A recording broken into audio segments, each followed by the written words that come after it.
My dear students, welcome back to my YouTube channel English Coaching by MD Sir। जैसा कि कल हम लोगों ने पढ़ा था इम्परेटिव सेंटेंस के बारे में, आज हम पढ़ेंगे टाइप्स ऑफ सेंटेंस का ऑप्टेटिव सेंटेंस। यानी आज ऑप्टेटिव सेंटेंस के बारे में पढ़ा जाएगा कि ऑप्टेटिव सेंटेंस के वाक्य को किस प्रकार से ट्रांसलेट किया जाएगा, किस प्रकार से वाक्य पूछे जाते हैं और ऑप्टेटिव सेंटेंस होता क्या है। आज इन सारी चीज़ों के बारे में गहन अध्ययन किया जाएगा। So let's start the session without wasting any time.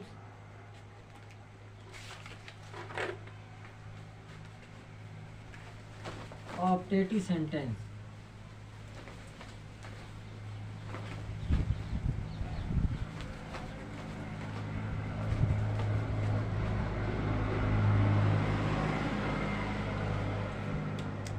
अब ऑप्टेटिव सेंटेंस क्या होता है? हिंदी में इसको कहते हैं इच्छा सूचक वाक्य। यानी इच्छा सूचक वाक्य। अब इच्छा सूचक वाक्य क्या होता है, इसके बारे में जान लेते हैं। जिन हिंदी वाक्यों में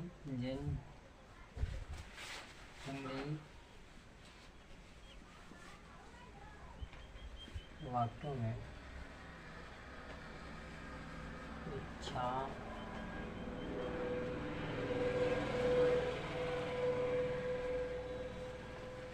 आशीर्वाद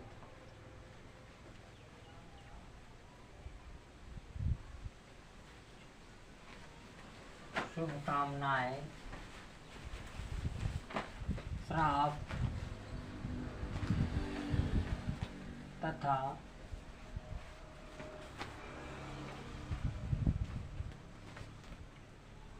ईश्वर से प्रार्थना का भाव बोध होता है। तो भाई इच्छा सूचक जो वाक्य होता है, यानी ऑप्टेटिव जो सेंटेंस होता है, उसमें इच्छा आशीर्वाद शुभकामनाएं श्राप और ईश्वर से प्रार्थना का भाव होता है। ये इसकी परिभाषा है। अब ऑप्टेटिव सेंटेंस में जो हिंदी वाक्य आएंगे उसके कुछ बिंदु होते हैं, वो मुख्य बिंदुओं को जानना बहुत ज़रूरी है। वो कौन कौन से हैं देखते हैं उनके बारे में। नंबर 1 है ऐसे हिंदी वाक्य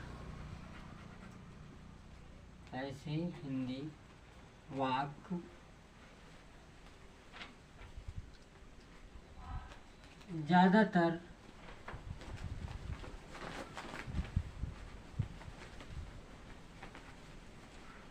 ईश्वर करे से प्रारंभ होते हैं। हाँ, तो ऐसे हिंदी वाक्य ज़्यादातर ईश्वर करे से प्रारंभ होते हैं। मतलब जो हिंदी वाक्य आएंगे वो ईश्वर करे शब्द जरूर से जरूर मिलेगा।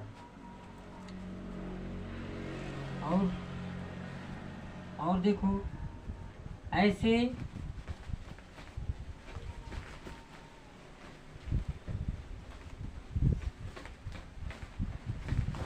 ईश्वर करे के बाद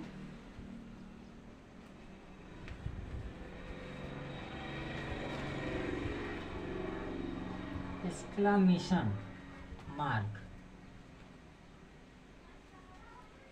यानी विस्मय सूचक चिन्ह का प्रयोग किया जाता है। ईश्वर करे के बाद जो उसमें मार्क लगा होगा वो एक्सक्लेमेशन मार्क होगा, यानी विस्मय सूचक चिन्ह का प्रयोग किया जाता है। और ईश्वर करें कि अंग्रेजी में का प्रयोग किया जाता है। तो ईश्वर करे कि जो अंग्रेजी बनाई जाएगी वो हम मे का प्रयोग करेंगे। किसका? मे का प्रयोग करेंगे। अब ये कुछ इसके बिंदु हैं जो ऑप्टेटिव सेंटेंस को ये प्रूव करते हैं कि इस प्रकार से ऑप्टेटिव सेंटेंस अधिकतम हिंदी में पूछे जाते हैं। अब जब भाई हम ऐसे वाक्यों को ट्रांसलेट करेंगे तो हमको रूल की आवश्यकता पड़ेगी, तो उस रूल के बारे में भी जान लेते हैं। तो उसका रूल क्या होगा वाक्य को ट्रांसलेट करने के लिए? तो सबसे पहले चूंकि ऐसे हिंदी वाक्य ज़्यादातर मे से ईश्वर करे से प्रारंभ होते हैं, तो ईश्वर करे की जो अंग्रेजी बनाई जाएगी वो हम मे का प्रयोग करेंगे, मे। इसके बाद सब्जेक्ट आएगा, सब्जेक्ट के बाद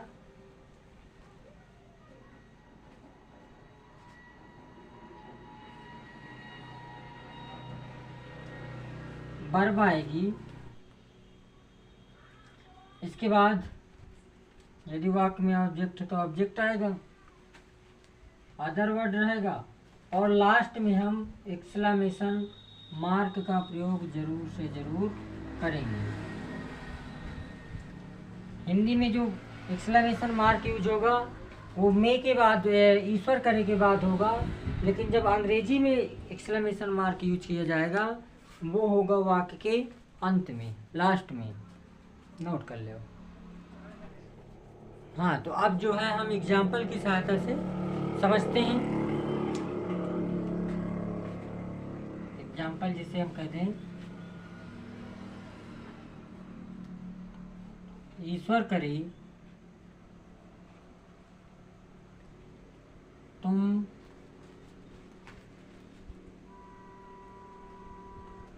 परीक्षा में अच्छे नंबर प्राप्त करो। हाँ भाई देखो, लिखा है ईश्वर करे तुम परीक्षा में अच्छे नंबर प्राप्त करो।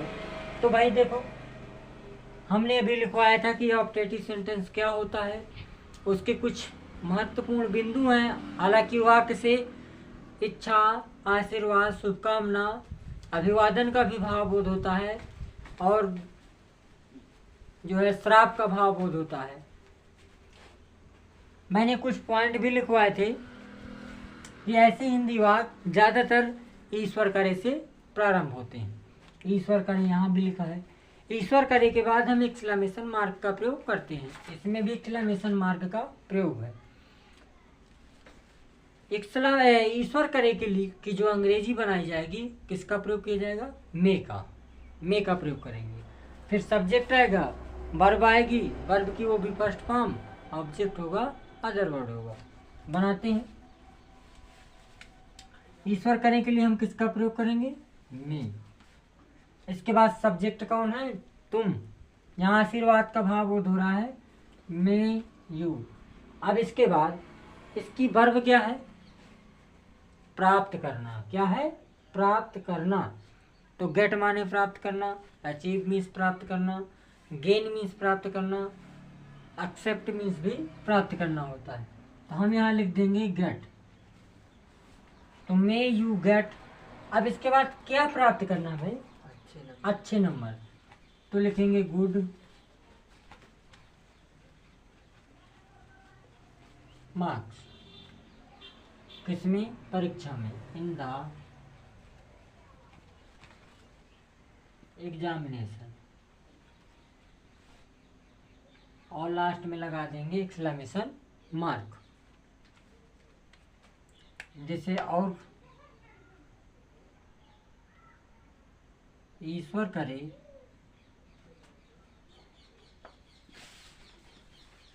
तुम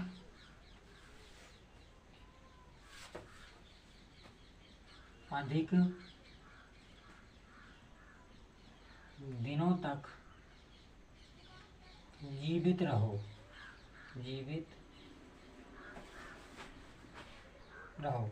लिखा है ईश्वर करे तुम अधिक दिनों तक जीवित रहो।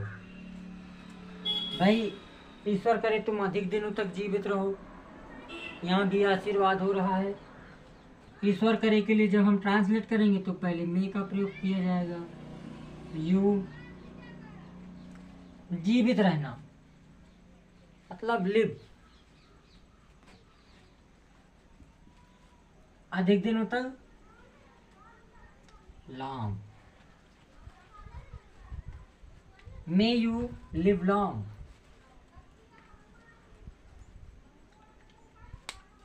और देखो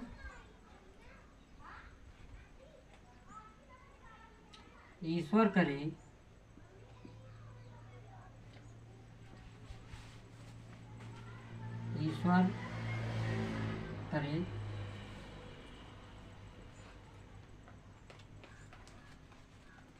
हम अपने जीवन में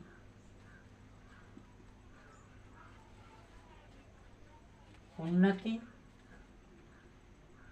करें। लिखा है ईश्वर करे हम अपने जीवन में उन्नति करें। यहाँ कहे का भाव बोध हो रहा है प्रार्थना का, यानी ईश्वर से प्रार्थना की जा रही है कि हम ईश्वर हमें इतनी शक्ति दे कि हम अपने जीवन में उन्नति ही उन्नति करें। ऐसे वाक्य को ट्रांसलेट करने के लिए वही नियम है, पहले हम मे का प्रयोग करेंगे क्योंकि ईश्वर करेगी, जो अंग्रेजी बनाई जाएगी वो मे होगा। बी उन्नति करना प्रोग्रेस मीन्स होती है।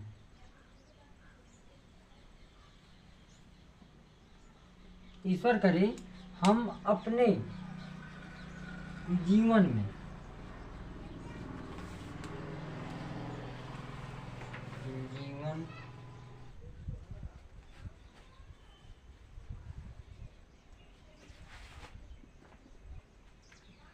हाँ तो लिखा है बनाएंगे मे बी प्रोग्रेस इन, अपने जीवन में बी का संबंध कार्य क्या होता है आवर और लाइफ, और लास्ट में हम क्या लिखेंगे लगाएंगे एक्सक्लेमेशन मार्क का प्रयोग करेंगे। जैसे आप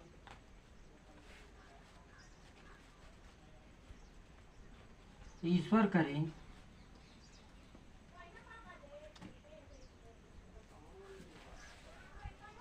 तुम्हारे शत्रु नरक में जाएं। आ गया ईश्वर करे तुम्हारे शत्रु नरक में जाएं। अब भाई तुम्हारे शत्रु नरक में चले जाएं, काहे का भाव बोध हो रहा है, श्राप हो रही है कि तुम्हारे शत्रु नरक में चले जाएं, तो श्राप हो रहा है भाई।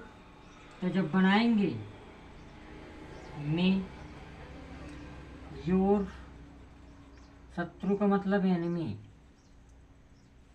मे योर एनिमी जाना कहीं मीन्स गो टू हेल, मतलब नरक में चले जाना।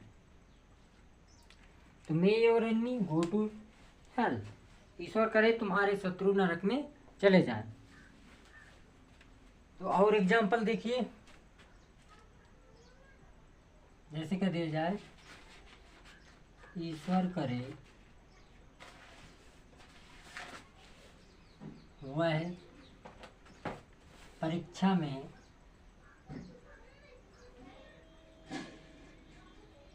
असफल हो जाए। हाँ भाई, कह रहा है कि ईश्वर करे वह परीक्षा में असफल हो जाए। कहे का भाव बोध हो रहा है, ईश्वर करे वह परीक्षा में असफल हो जाए। कै का भाव बोध हो रहा है? श्राप का। किसका? श्राप का।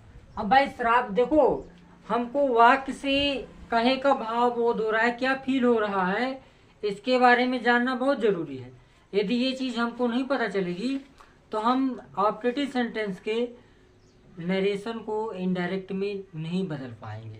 तो ये महत्वपूर्ण है जानना। जब बनाएंगे तो हम लिखेंगे मैं ही। अब असफल हो जाए, असफल होने का मतलब फेल। मैं ही फेल, फेल का मतलब होता है असफल हो जाना। मैं ही फेल इन द एग्जामिनेशन, और लास्ट में एक्सक्लेमेशन मार्क लगा दें। जैसे और ईश्वर करे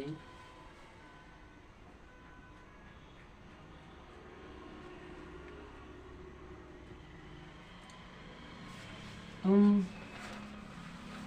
कल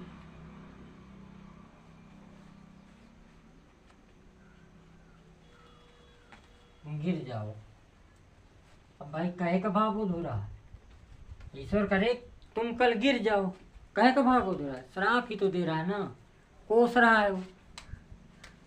तो जब बनाएंगे तो बनेगा may you fall down, fall down.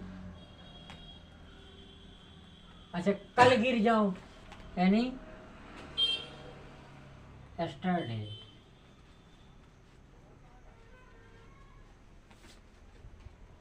ये और देखते हैं।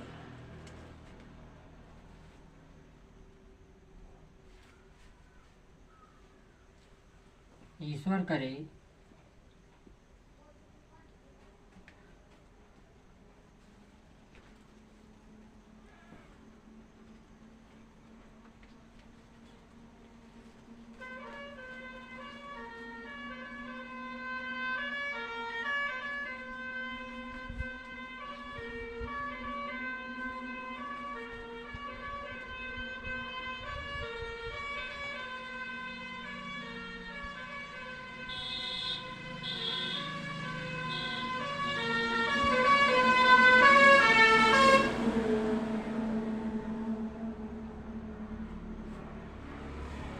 हाँ भाई लिखा है ईश्वर करे तुम्हारे प्रधानमंत्री अधिक दिनों तक जीवित रहे।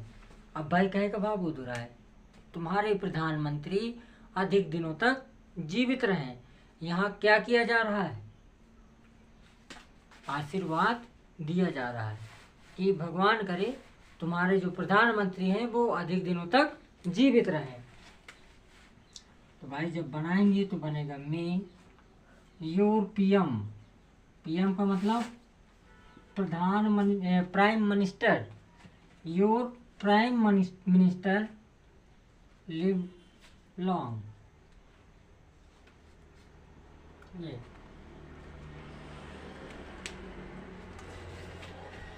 जैसे ईश्वर करे, ईश्वर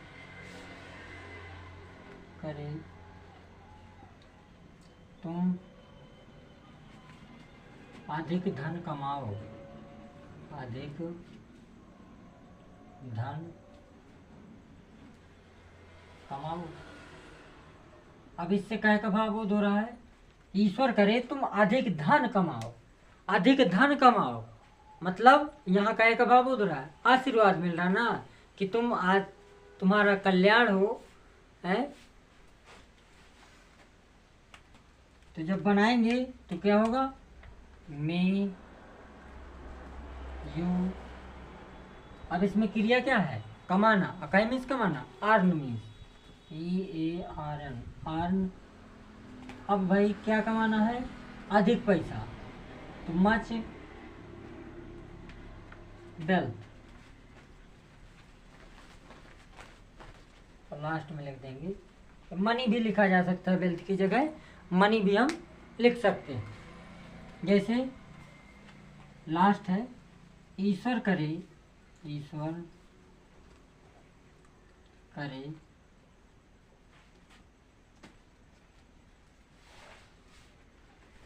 ईश्वर तुम्हें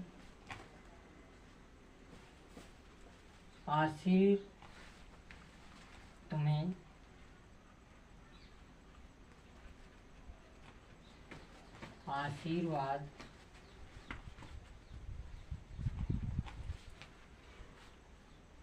प्रदान करे। देखा, ईश्वर करे, ईश्वर तुम्हें आशीर्वाद प्रदान करे, ईश्वर तुम्हारा कल्याण करे। तो भाई क्या लिखेंगे? मैं। ईश्वर का मतलब गॉड, आशीर्वाद का मतलब ब्लेस, और किसको प्रदान करे? तुम्हें। मे गॉड ब्लेस यू, ईश्वर आपका कल्याण करे, ईश्वर आपको आशीर्वाद प्रदान करे। इन सारी चीज़ों को इस प्रकार से सॉल्व किया जाएगा। आई होप आप लोगों को समझ में आया होगा। यदि आप लोगों ने हमारे पिछले वीडियो ना देखे हों इम्परेटिव सेंटेंस वगैरह, तो आप हमारे प्लेलिस्ट में जा कर के देख सकते हैं। इसको अधिक से अधिक शेयर कर दीजिएगा ताकि और बच्चों का कल्याण हो सके। Thank you so much, take care.